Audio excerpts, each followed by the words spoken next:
The old sheriff said to Gangna, "Dude, don't go all crazy monkey on me. Calm down." Gangna finally dropped the weapon, and the old sheriff handed the gun back to the other guy. Just then, Lai arrived at the police station. Like a nervous squirrel, he warned Gangna, "Bring the kids back safe, no matter the monster." At that moment, his phone rang like a has-been star. Lai handed the phone to Gangna, and it turned out to be drug dealer Darren's calling. Darren grumbled, "You messed up my party. My drugs are all over the place. Think of a way to return them. Otherwise, I can't guarantee what my men will do to them, even if they're troublemakers. I'll come for you, and I promise you I'll suffer worse than a bad sitcom." "Oh, you scared me." Gangna thought to himself, "Looks like the old sheriff is my only hope." The old sheriff devised a plan to help. He sent some guards away, then told Gangna, "You know the drug dealer? His father is Yuri.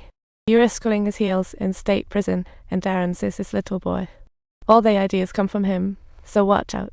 There's a biker gang helping them with the drugs, led by a guy named Billy who's always hanging out at the Crazy Pants strip club." Afterwards, the old sheriff opened Gangna's cell, handed him a gun, and pretended they were collaborating. "We'll find him," and I found the old sheriff called out mischievously. Gangna quickly showed up at the Crazy Pants Club, looking like a robbery joke as he found Billy, who's drinking at the bar. "Hey, you've had too much to drink. You gotta tell me where Darren's hideout is." Gangna picked him up like an angry dad. But Billy refused, and a gun-toting woman suddenly emerged, like a war protecting kittens.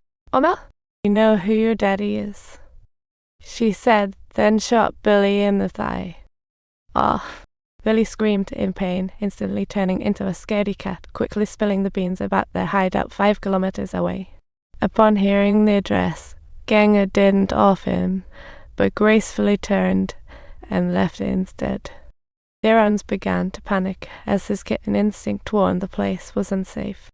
Just as they were leaving, they accidentally took Gangna's little son, Brown, while leaving Vic behind. Gangna didn't care at all, strutting like a confident model, even throwing his weapon down in front of everyone. But just at the moment when everyone let their guard down, Gangna began running and shooting simultaneously like a dancing rocket. Upon reaching the second floor, just 3 blocked him, and Gangna easily defeated them. He turned the corner and found his tied-up son, sighed in relief, thinking, "At least Vic's unhurt," but Brown got taken. Just then, outside, sirens blared like crazy, and SWAT team rushed in like they were racing for the last bottle of pop. Gangna advised his son, "When you see the SWAT team, immediately raise your hands." Barely finished, the SWAT team burst onto the scene. To stop Gangna from causing trouble, the SWAT demanded he remove his shirt. He complied, revealing his battle scars. "This is the travel story of my life." The very next second, Vic reached the SWAT team. Gangna swiftly leaped out of the window just like a nimble big cat, landed on a big truck downstairs, and then hurriedly drove away. That evening, Vic received a message from his dad asking him to meet at Uncle Don's lake cabin. Gangna pulled out a sealed box from the lake using a rope containing Don's secret weapons. Gangna just took the weapons and neatly placed the clothes back, ready for a new adventure. Subtitles helped me search for a drug dealer named Yuli. Gangna requested his son to do. Found him, his son promptly reported. Gangna asked for a map of the circular prison, and his son skillfully whipped it up. "Turns out you're a map genius." Just then, the pilot reminded him it was time to jump, and Gangna boldly leaped out of the plane. He knew this target was huge, and the risks were even bigger, as he planned to invite Yuri out of the before landing. Gangna started tossing smoke bombs like an actor prepping for a stage show.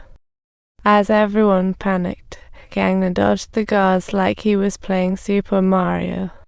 He quickly intercepted the lookout without being spotted, dressed as a lookout, and ready for more adventures. This act put Yuri at ease, allowing him to escape the prison with Gangna, unaware that Gangna wasn't actually hired by his son.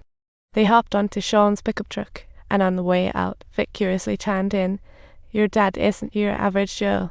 Sean burst out laughing and shared how Vic's dad single-handedly took down a base command and saved everyone, earning a hero's medal.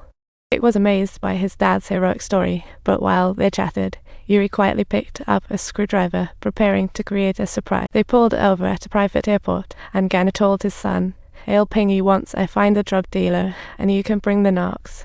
But Yuri, you really shouldn't be here." Sean piped up, only to be shot down by Gangna. "You've done enough already." Soon, Darren's received a call from Gangna, his anger flaring. "You're such a troublemaker." They agreed to meet at an abandoned cement lot to exchange hostages. Gangna worried Yuri would pull a fast one, so he strapped a shotgun on him, making him look like a sketchy dentist. Subtitles. Suddenly, Yuri forcefully thrust the screwdriver into Gangna's stomach and then turned and fled, seeing his father in a terrible state. Darren immediately ordered his men to grab Brown back, while the others unleashed fire like they had lost their minds. Bullets flew left and right, but Gangna gritted his teeth, carefully pulling out the screwdriver and swiftly snatching a gun from one of the shooters, taking out the rest nearby.